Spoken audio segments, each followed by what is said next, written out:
Hello friends, मेरे YouTube channel all in one education by dot में मैं आप सभी का वेलकम करती हूँ। तो आज अपन लोग लेके आए हैं रानी लक्ष्मी पर निबंध। रानी लक्ष्मी पर परिचय या निबंध बात एक ही है। आप जो निबंध में पॉइंट लिख रहे हैं वो या परिचय में लिख सकते हैं। रानी लक्ष्मीबाई पर निबंध। पहला है परिचय। रानी लक्ष्मीबाई का जन्म 19 नवंबर 1828 को वाराणसी में हुआ था।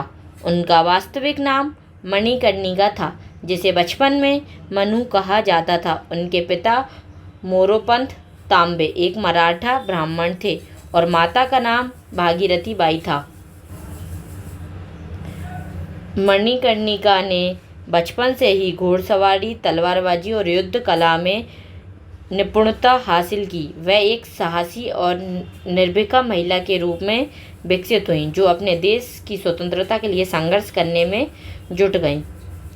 लक्ष्मीबाई का विवाह झांसी के राजा गंगाधर राव से हुआ था और इसके बाद वे झांसी की रानी बनी। राजा की मृत्यु के बाद ब्रिटिश साम्राज्य ने व्यापक नीति का पालन करते हुए झांसी को अपने कब्जे में लेने की योजना बनाई। रानी लक्ष्मीबाई ने इसका कड़ा विरोध किया और भारतीय स्वतंत्रता संग्राम में एक महत्वपूर्ण भूमिका निभाई। मुख्य घटनाएं: 1857 के स्वतंत्रता संग्राम में रानी लक्ष्मीबाई ने एक महान योद्धा के रूप में अपनी पहचान बनाई, उन्होंने अंग्रेज़ों के खिलाफ झांसी की लड़ाई का नेतृत्व किया और इस संघर्ष में अपनी अद्वितीय वीरता दिखाई। रानी लक्ष्मीबाई ने अपने बेटे दामोदर राव को अपनी पीठ पर बांधकर युद्ध भूमि में शौर्य का प्रदर्शन किया और ब्रिटिश साम्राज्य से अपने झांसी को बचाने के लिए पूरी ताकत से लड़ी।